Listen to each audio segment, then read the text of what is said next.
Paris, May 17th, 2006. The Champions League final. Arsenal versus Barcelona. 18 minutes in, Jens Lehmann brings down Samuel Eto'o outside the box. The referee reaches into his pocket and gives him a red card. Lehmann becomes the first player ever sent off in a Champions League final.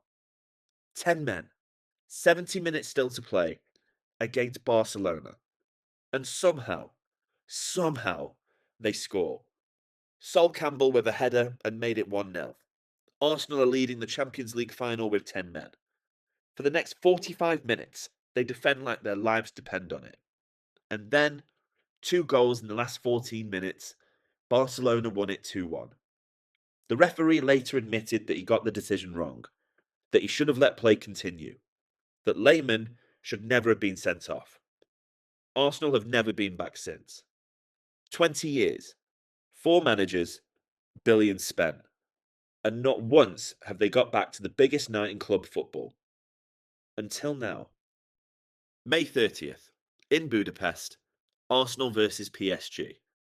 And the financial stakes riding on 90 minutes of football are so enormous, so completely life-changing for this club, that winning or losing this single game will reshape Arsenal for the next decade. Here's exactly what's at stake, and why they should be absolutely terrified.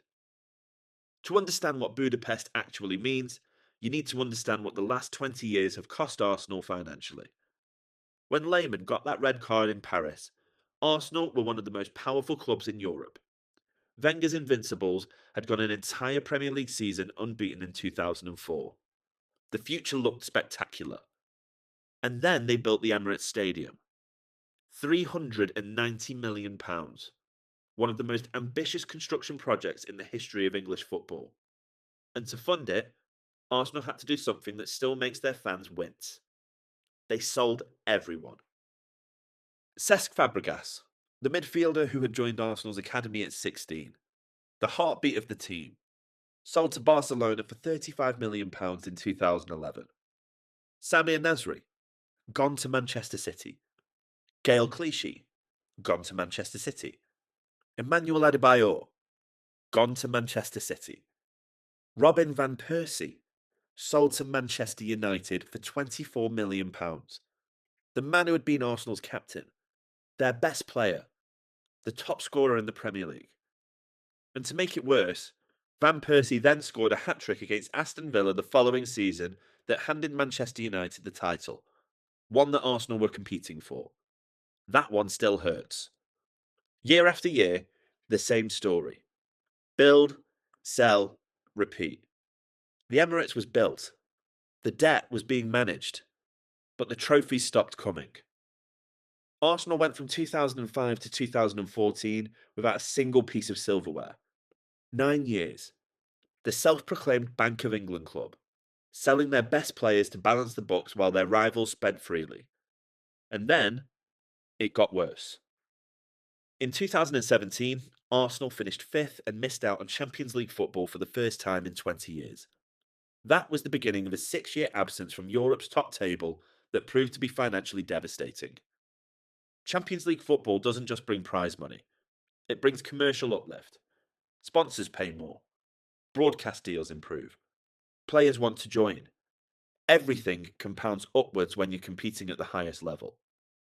Miss it for 6 years, and everything compounds downwards instead.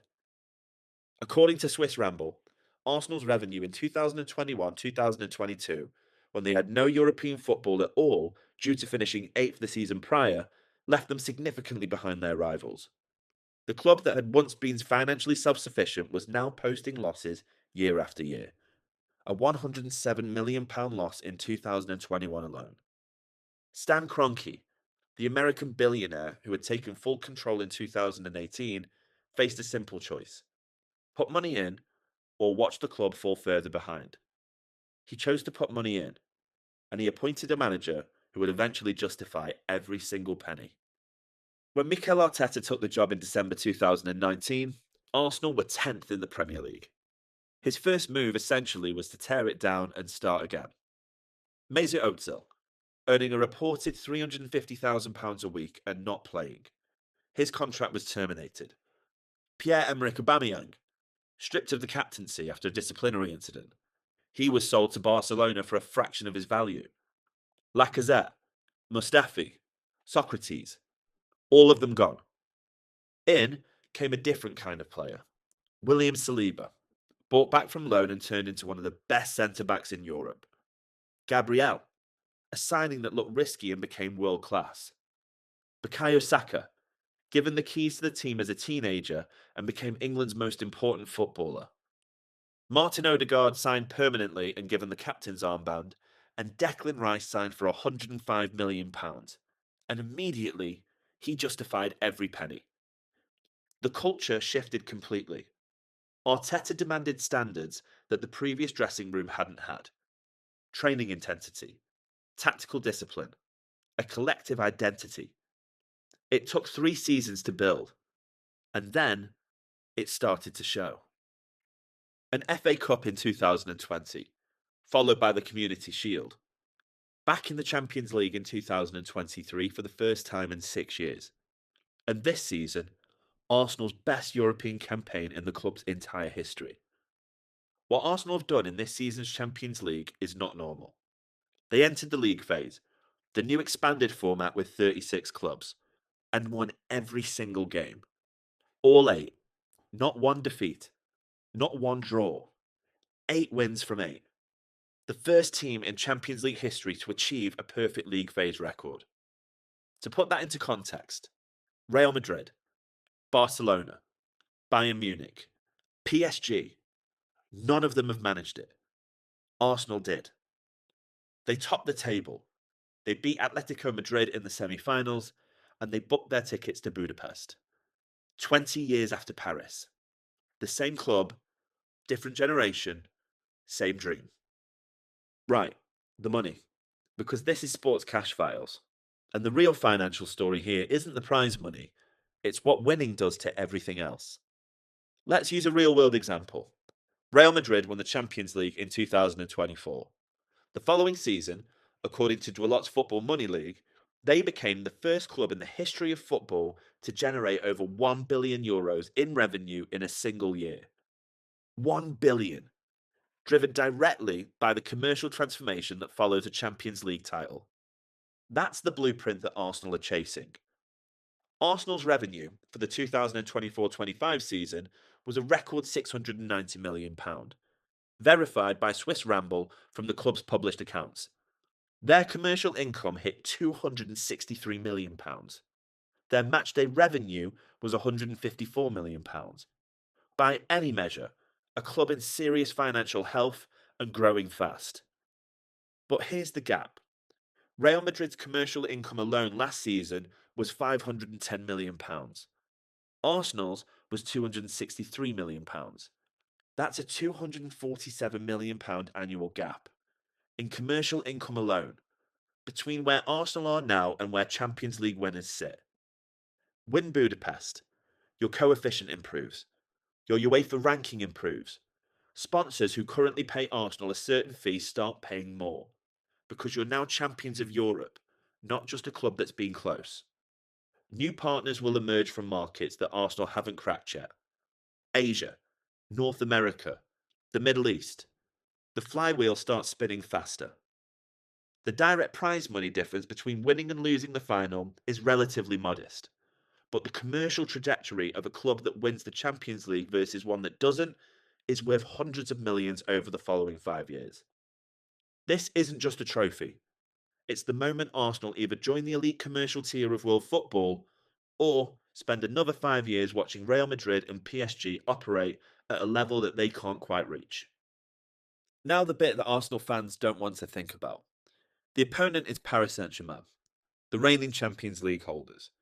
Backed by Qatar Sports Investment, the sovereign wealth fund of Qatar, a club that spent over £1 billion on players in the past 5 years.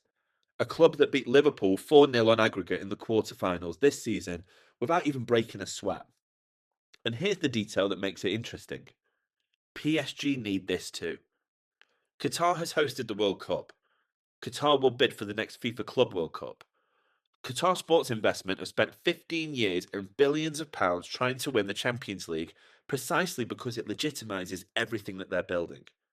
A second consecutive title would be absolutely huge for the group. Two clubs, both desperate, both with everything to prove, both with enormous financial consequences riding on 90 minutes. Arsenal, the romantic story, the organic rebuild, the 20-year wait. PSG are the machine, the state backed project, the defending champions. But here's the truth about May 30th: Arsenal aren't scared of PSG. They're scared of something else entirely. They're scared of what happens if this chance slips away. What happens if they get into another final in 20 years and look back at Budapest as the night that could have been different? The Emirates was built on sacrifice. Players were sold to pay for it. Fans watched their best players leave for rivals year after year. A generation of supporters has waited their entire adult lives for a night like this. Arteta has rebuilt this club from 10th place to the Champions League final. Saka, Odegaard, Saliba, Rice, a generation of players who could define this club for the next decade. May 30th, Budapest. 20 years of waiting, one game to end it. Are they terrified? Absolutely. But so should PSG be. Arsenal or PSG? Who wins it? Drop your prediction below. If this breakdown helped you understand what's actually at stake on May 30th, a like genuinely helps the channel reach more screens. Subscribe to Sports Cash Files. Every week we dig into financial stories behind the biggest moments in sport. Thanks for watching. See you in the next one.